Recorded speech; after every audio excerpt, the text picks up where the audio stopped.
Hello,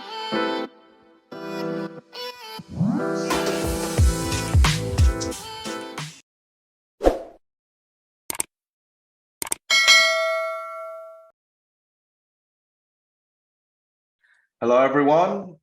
Very important and an interesting topic on testing out candidates on speed and accuracy before hiring. And this is a very important theme inside of our topic of people. We want to be able to build up the people. The people in our firm are our assets. And if we don't put the investment into picking and screening out the right one, then we've all been there. You end up getting a mishire and it just causes so much problems, and you end up setting yourself and your firm back many, possibly months or years, and in my time as a mentor, we've all seen this as mentors.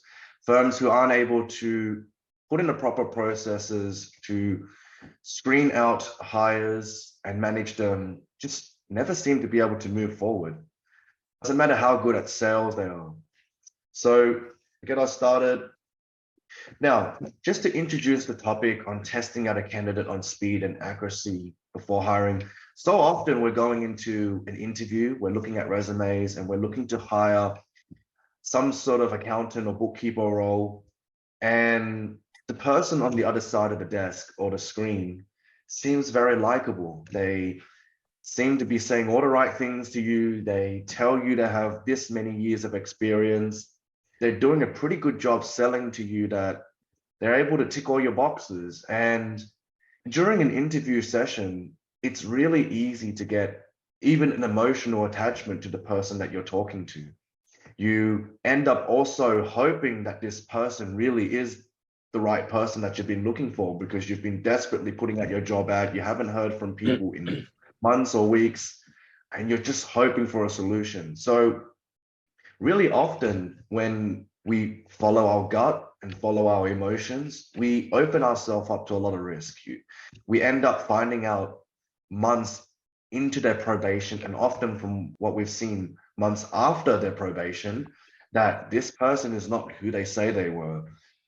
So the most important element in any hiring process, and this has been nailed down during our Wize talent process, is the testing of candidates.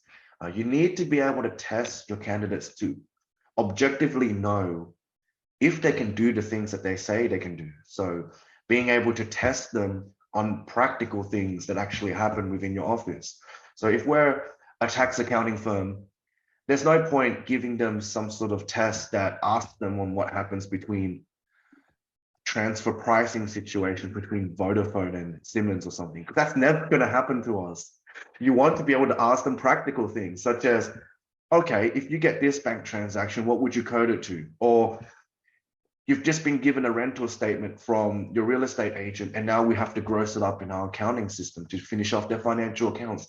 You want to ask practical things. And most importantly, you want to know about their speed and their approach towards those questions, as well as their technical accuracy.